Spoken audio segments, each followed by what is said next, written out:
should we dive into Avowed? I have I many think we should. questions. Yes. Yeah. I think it was interesting that Lucy, you were saying things in Dragon Age the Veilguard didn't grab you. Yeah. That's kind of how I'm feeling with Avowed, in terms of characters and story. Yeah. From the time I've spent with it, I've spent quite a bit of time with it.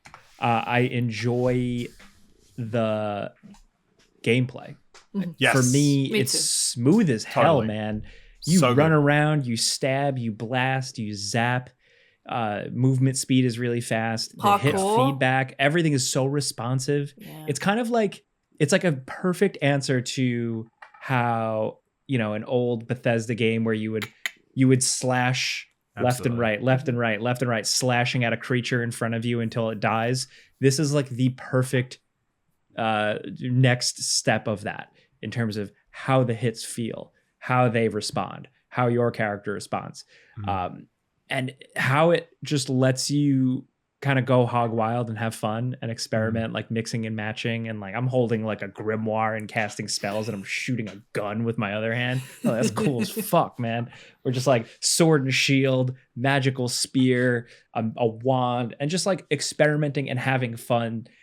I think that's really good. And especially how they've built out the character progression stuff. The stats and the character abilities, like the skill trees rather, I like. The loot is a little underwhelming. The loot in is how lacking. the stats work. Yeah, loot be lacking. Get that on a t-shirt. But it's awful. I like playing it and the moment to moment, like, going around blasting skeletons and stuff. Very cool. But these types of games, especially like how it just feels a little bit BioWare-y in terms of how you have your party members and you got a wheel where you trigger them to do something and it's like an instant response thing. I like that stuff, but the characters themselves and the journey, I'm not really as vibing with. Yeah, I agree. Yeah. I was a lot warmer on it when I first started. I think of about 7 to 10 hours. I think it starts off really well. It was around the time I got the second companion. Is that Marius? Yeah. Where That dude sucks.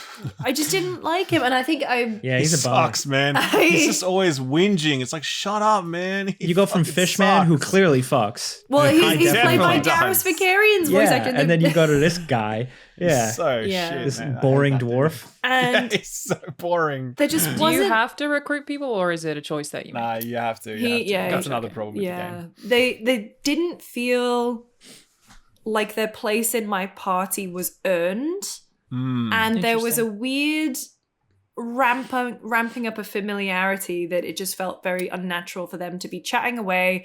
And I was like, hey guys, what are we me playing, hey guys, what are we talking about? I have no idea what any of this stuff is. There wasn't Anytime you get to ask them, like, hey, are you good to stick with me? Or like, why are you doing this? They all just kind of answer like, yeah, I don't know. I got nothing else going on. They don't have a lot of compelling reasons. Yeah. Yeah. But the main story, I feel I'm just kind of going through it, but I do think it's a really beautiful and interesting game to explore. I really enjoy walking around the map. I will. Okay, I'm going all the way up here. I'm going to go find this, this cave or whatever. Follow this treasure map that I've been given, and along the way, I will always find an interesting cave that has a puzzle in it, and there's environmental puzzles. Either you're using electricity to open doors, or you're freezing water to use it as a platform, or you're exploding through walls. There's kind of this interesting thing that's always compelling me and keeping me going when it comes to exploration. But to Jake's point about the loot is never really interesting. There's always just some money and some upgrade materials, but never really enough. When you say that, what are you looking for loot? So like Eternal Strands, I didn't even mention this. Most of the loot you get is like crafting materials that you then, that's how the upgrade system works. Like when you say you're you're not satisfied by loot in the game, what do you consider to be satisfying loot? Like a better weapon. You specifically want like there's really upgrades. Something that is a meaningful upgrade for my weapon and armor. They come few and far between. They are very at few least and in far my between. And like right now, I just have I have a common wand, and I'm just upgrading it. The one. Are you guys Gotcha. fine? I'm not sure how far you're getting. And maybe Jake, because you're a bit further. Are you in a position where like you're fighting enemies one tier above you all the time? Yes. Yeah.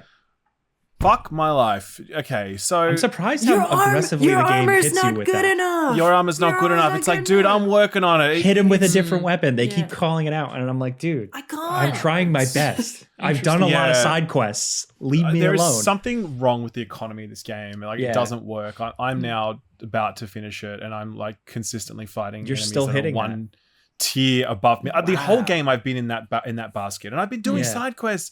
But like obviously, I'm not doing all the side quests, and it really feels like unless you do all the side quests, you are not going to get the materials you need to be able to upgrade your gear, and you can't just find weapons and items and armor enough to be able to stay on gear curve. Yeah. And so you are constantly, and just so you know, when you're not fighting, when you don't have the right gear, you have an immediate 35% less damage dealt and more damage taken as a result of that. So the game does not feel correct when you are doing that. It feels like the enemies are too spongy. It feels like combat is too punishing. Now, in a way, that kind of works because it makes combat more demanding. And I've actually found that I have enjoyed it for the challenge, but it doesn't feel right, which I know is like a contradictory thing to say. I get where what it's you mean. just like, yeah, it's just, I enjoy that it's challenging. I enjoy that it's asking me to do things for sure. But at the same time, I'm simultaneously pissed off that the reason that it's hard is purely because everything is now more spongy, and I constantly have my companions yelling at me, telling me my gear is too low level. I'm like, I fucking know it's too low level, man. I know that, okay? They're like, you suck, by the way, you suck. Exactly. I don't know why again. I'm here. I'd leave if I could. So, Sorry to ask a really lazy question, but how Skyrim-y is it? not Skyrim-y. Interesting. I think this is like a really crucial point in this conversation because like Skyrim and Bethesda games fundamentally are about like reactive worlds, right? Where, you know, if you steal the thing in front of the person without putting a bucket on their head, they will get pissed off. You can't steal here. Yeah, I tried. You can't. There's no such thing as theft here because you just steal whatever you like from anyone's shop and they don't give a shit. Like they're just The Living you just Lands walk are a lawless place. Absolutely. And I remember I was seeing like there was like a crime scene in in the first city, and there was like a corpse and, you know, on the floor, and there were two people looking down on it. And there was, you know, they're like trying to figure out what's going on, and there was like a dagger next to it and a sword or something. And I just walked up and picked up the dagger and Yeah, me sword. And the too. guy's like, cool. And the guy's like, hey, this is a crime scene. But he didn't do anything. He didn't move. He didn't stop me. There's no threat Nothing. of being jailed? No. Nothing like that. And There I are think it's- factions that you piss off at certain points where if like you go in certain parts of a city, they'll like attack you on sight. But it's not Really? as- I haven't encountered that. Oh, I really? killed a whole gang. Yeah, I fought that some first city? early on, and now anytime I go into like the poor people section, all these The pirates want to kill slums. me. Interesting, Yeah. interesting. Yeah, cool. So yeah, I think Bethesda games are fundamentally very reactive in their worlds, you know, with the way that like moment to moment gameplay it's not like that here. You know, it's not like that at all. It's a very static kind of world. So what are you doing in the world most of the time? Just walking around and talking to people. And You know, running and fighting. jumping and punch, Yeah, so- slashing. Okay. Yeah, you are like going out into the, and I actually really, There are bounties. yeah, because there are bounties to do. Yeah, you go Yeah. on hunts and stuff. And like personally, I don't dislike this game. But I No, don't like it either. Mm. I think the best parts of it are its exploration and combat. Yeah. Which is not really what I was hoping for from an Obsidian game. Like I wanted an RPG that really just gave me great connection to characters, gave me interesting choices to make, yes, and gave me a world that I felt was actually responding to those choices. Now, to be clear, there are decisions to make here, and there are consequences to those choices, but they feel like very surface level. It almost feels like I think because the world is, the writing overall struggles to sort of pull you in. The writing is there's so much exposition dump going on. dude. because the lore of Dreadfall of Pillars of Eternity, because that's where it's all set. There's so much lore, and this game is desperate to impart that to you relentlessly, to the point where it loves the broader dialogue can't breathe. You know, you don't have the connection to the characters that you need. You don't. The guy dropping in the words in the other language. Oh, that fucking Marius guy with all his fucking. Oh, shut up, man! All the time. But to give it credit, I think it does the Final Fantasy 16 thing of at any point in the conversation, if a word is highlighted, you can look at it, the in-game lore stuff. So I do give because they it did that props with for that. Sentiment as well, right? Yeah. So from the outside, it sounds like you guys don't like this game outside of the combat and the exploration. Exploration's I think the exploration is actually great. It's fun. They're big, beautiful worlds to explore. They're full of secrets. But I think some good side quests too. Do you think so? I've struggled to find good side quests. I found a couple that I found like I like the structure, and like it felt like it gave me a little bit of like my own area to do a side quest thing. Yeah, there's some funny writing in there. I mean, one of the first treasure maps that you find is my husband bought this piece of armor to increase his virility, and it was great for a week, and then he died. This is like what is the tone? If we're talking like, is it like between Fable and Morrowind? It's written with a smirk. There's a lot of smirk. Yeah. There's a little bit of like the did that just happen dialogue that your companions will a little bit. Yeah. But I think the thing with I was very I found it very daunting coming in. I played Pillars of Eternity 2. I did enjoy what I played of it. But I still felt coming into this, I was very like, oh boy, that's like a big old nerd world that I don't know a lot about. Yeah. And it's like, on the one hand, it's kind of easy to get into here. Like I got a sense of like what I'm doing and what my mission is. But on the other hand, it's like what you said, Ralph. It's like the game can't get out of its own way because it loves the lore and it wants to tell you so much lore. And the amount of people I got stuck it's okay. I don't want to say that I skip some dialogue because I'm like, I don't want to hear this. Like I hate admitting that, but there's a lot where this, I'm like, it's very wordy. I wonder why and wordy to a detriment. Interesting choice. I think the problem, the way that manifests most is that every character you meet is not a character with a personality per se. Yeah. They're a new expository tool that it teaches you about some new aspect of the world, some new faction or some new whatever. Like it's just, when I think of characters that I've met, they serve a utility function rather than a truly narrative function. So interesting. Like that's not usually how you craft characters in AAA. Usually you start with who they are as a person. I wonder if there is a reason for that. Like maybe the end of the game is really relevant to some of this lore, because that's a specific direction. Well, my suspicion is, as I said, you've got two games, Pillars of Eternity games. Their scripts are hundreds of thousands of pages long each. Yeah. Obsidian have worked to build this world, and they want to show it off, and I get that. And I when I did my preview, I was like, it's actually really cool that there's this world that you can start learning about, and there's something to tap into.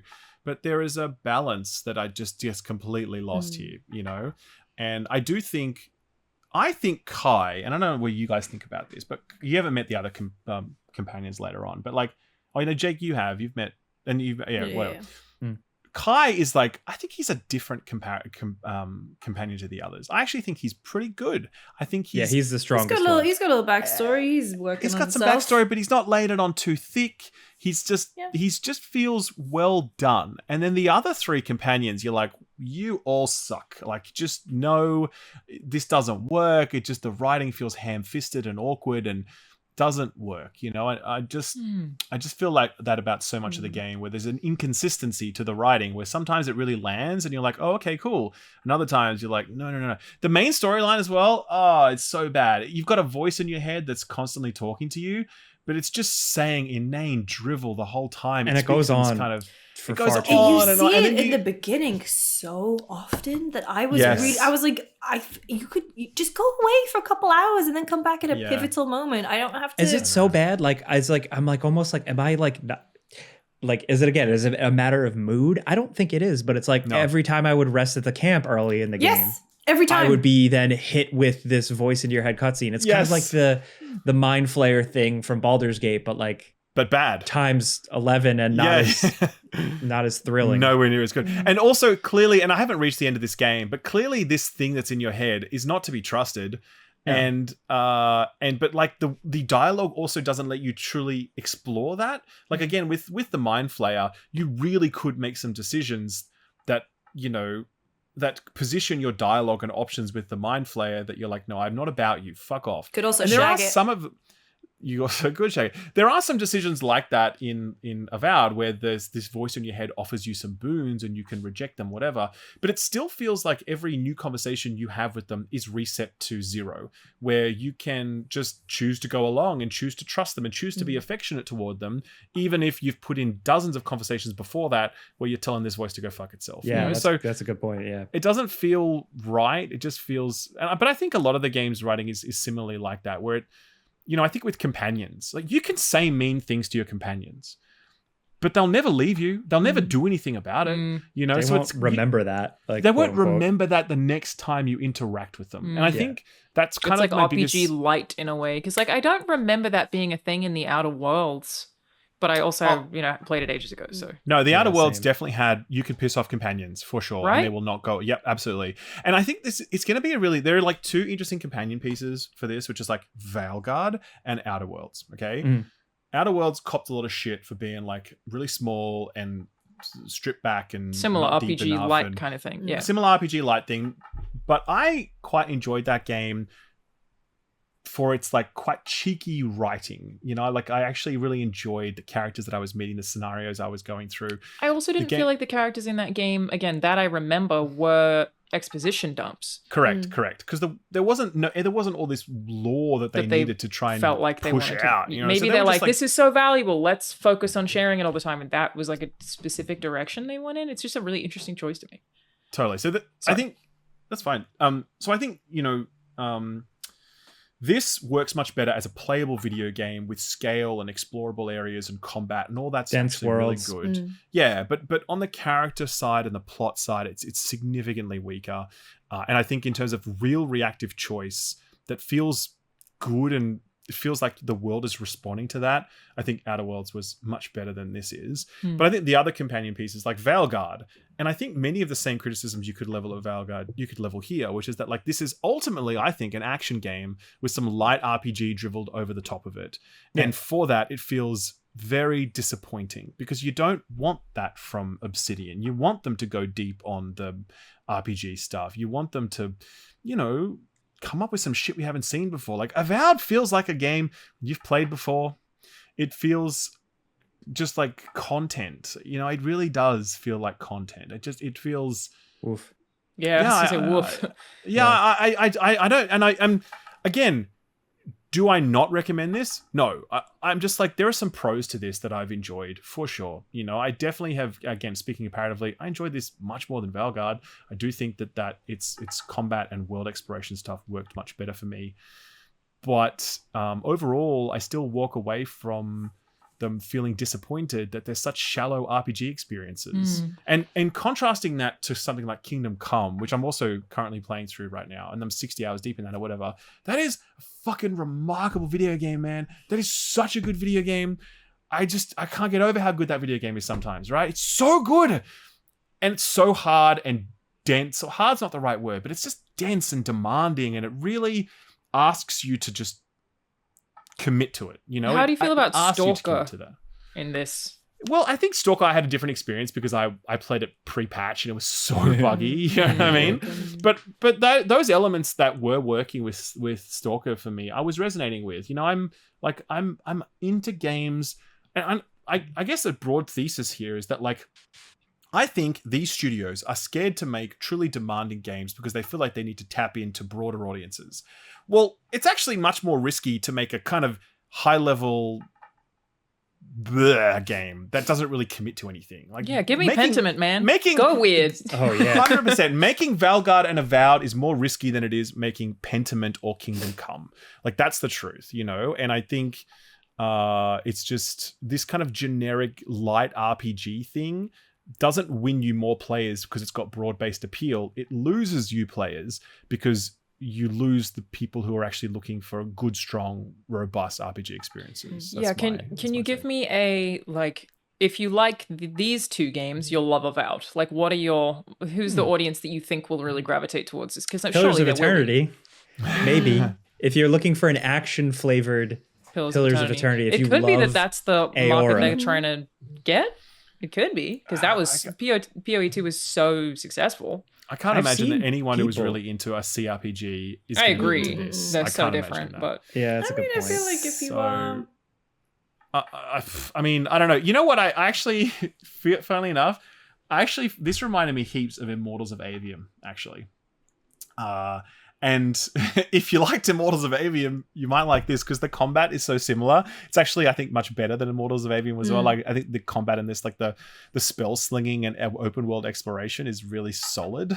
Yeah. So if you like that, yes, but that's hardly a flattering comparison for many people, I would say. yeah. I mean, I think that this is kind of second monitor experience. This is like second monitor viewing kind of video game, right? It's, if you want to play a chill game where you also have a podcast on and you're focusing on exploring the world and ticking off. I tell you who might like this. I'd say play Eternal Strands. Like a Ubisoft kind of thing, where it's like you've got a big world to explore and things you can tick off, and you're just kind of going through the grind. It's got that quality to it, I would say. Like That's its most Avatar appealing thing. enjoyers. Yeah, that's actually probably a good comparison given the sort of visual style Yeah. and whatever else. Yeah. In the world and exploring, like there were parts of this world where I did go, whoa, absolutely that's cool. Wow, It's look at that thing. beautiful. It is. Totally. The color So palette, colourful. the detail. Oh, I'm playing Oh. on Xbox Series X. It's a little like Oh, really? Playing on PC, so it's Please see, it runs beautifully. beautiful. Can recommend. Can I just say I really enjoy that loot has a noise, because otherwise I would be Oh, you yeah, hear sure. it. Yeah. I'd be wandering around and like looking for things, but every so often you just hear like a then you go Yeah, I know find what it, you and then mean, when yeah. it's done, you know you've got it. So that's a nice little thing that I do actually. That's cool. It's I like a great agree. accessibility feature.